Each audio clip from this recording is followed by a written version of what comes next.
ചേട്ടൻ്റെ മോളുടെ അടുത്ത് ഞാൻ ഒരു കാര്യം പറഞ്ഞു, ഗോസ്റ്റ് എങ്ങനെയാണ് വരച്ചെടുക്കേണ്ടതെന്ന്. അപ്പോൾ എൻ്റെ മനസ്സിൽ കുറേ രൂപങ്ങളെല്ലാം വന്ന്, പക്ഷെ അത്രയും കാര്യമായിട്ടെല്ലാം വരച്ചെടുക്കുമ്പോൾ ഒരുപാട് സമയവും കാര്യങ്ങളും കുറേ പെൻസിലും കാര്യങ്ങളും യൂസ് ചെയ്യേണ്ടി വരും. വളരെ എളുപ്പത്തിൽ റെഡിയാക്കി എടുക്കാൻ പറ്റുന്ന ഒരു ഗോസ്റ്റ് ഒന്ന് പറഞ്ഞു തന്നേന്ന് പറഞ്ഞു. കാരണം കുട്ടികളല്ലേ, അവരിഷ്ടംപോലെ വർക്കും കാര്യങ്ങളും വരയും കാര്യങ്ങളും എല്ലാം ചെയ്യണം. ഇവിടെ ചുവര് മൊത്തം വരച്ചാണ് റെഡിയാക്കി ഇട്ടിരിക്കുന്നത്. എന്നാലും ഇങ്ങനെയുള്ള കാര്യങ്ങളെല്ലാം പറഞ്ഞു കഴിഞ്ഞാൽ കുട്ടികൾക്ക് വളരെയധികം ഇഷ്ടമാണ്. അങ്ങനെയാണ് എനിക്ക് ഈ ഒരു വെറൈറ്റി വരച്ച് തന്നത്. ഇത് എങ്ങനെയുണ്ടെന്ന് നോക്കിയപ്പോൾ എനിക്ക് വളരെയധികം ഇഷ്ടപ്പെട്ടു. അപ്പോൾ ഞാനൊരു പ്ലാസ്റ്റിക് ബോട്ടിലെടുത്ത് അതിൽ നമ്മൾ ടിഷ്യൂ പേപ്പറും കാര്യങ്ങളും എല്ലാം ഒട്ടിച്ച് റെഡിയാക്കി അവസാനം കുറച്ച് ഫെവിക്കോളിൻ്റെ ലിക്വിഡും കൂടെ ആഡ് ചെയ്ത്, അപ്പോൾ നല്ല ടൈറ്റ് ആവും, നല്ല ഉണങ്ങി സെറ്റായിരിക്കും. അപ്പോൾ നമുക്ക് ഇതുപോലെയുള്ള വർക്കും കാര്യങ്ങളും ചെയ്യാം. അവസാനം ഞാൻ കൊണ്ടുവന്ന് ഗോസ്റ്റ് വരച്ചു.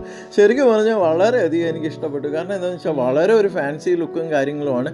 പിന്നെ നമ്മളെ വീടുകളിലെല്ലാം വെച്ച് കഴിഞ്ഞാൽ ഒരു കൗതുകമാണ്. കാരണം എല്ലാവരും വന്നിട്ട് ചോദിക്കുന്ന ഒരു കാര്യമാണ്, ഇതെന്താണ് മെറ്റീരിയൽ എന്നെല്ലാം ചോദിച്ചിട്ട് നമുക്കത് കാണിച്ചു കൊടുക്കുമ്പോൾ വെറും പ്ലാസ്റ്റിക്കിൽ ടിഷ്യൂ പേപ്പറിലാണ് ഈ ഒരു വർക്ക് ചെയ്തെടുത്തിരിക്കണമെന്ന് പറയുമ്പോൾ തന്നെ ശരിക്കും പറഞ്ഞാൽ അവർക്ക് തന്നെ ഒരു വലിയൊരു കൗതുകമായിട്ട് തോന്നും. തീർച്ചയായിട്ടും ഈ ഒരു വർക്ക് നിങ്ങൾക്ക് ഇഷ്ടമാകും. നിങ്ങളുടെ വീട്ടിൽ പ്ലാസ്റ്റിക് ബോട്ടിലോ കാര്യങ്ങളോ ഉണ്ടെങ്കിൽ മാലിന്യത്തിലേക്ക് തള്ളിവിടുന്നത് ഒഴിവാക്കുക, കൂടാതെ പ്രകൃതിയെ സംരക്ഷിക്കുക. ഈ ഒരു വീഡിയോ നിങ്ങൾക്ക് ഒരുപാട് പ്രചോദനപ്പെടും എന്ന് കരുതുന്നു. അപ്പോൾ വീഡിയോ ഇഷ്ടമാകും. ചാനൽ സബ്സ്ക്രൈബ് ചെയ്യുക, ഇൻസ്റ്റാഗ്രാമും ഫേസ്ബുക്കും ഫോളോ ചെയ്യുക.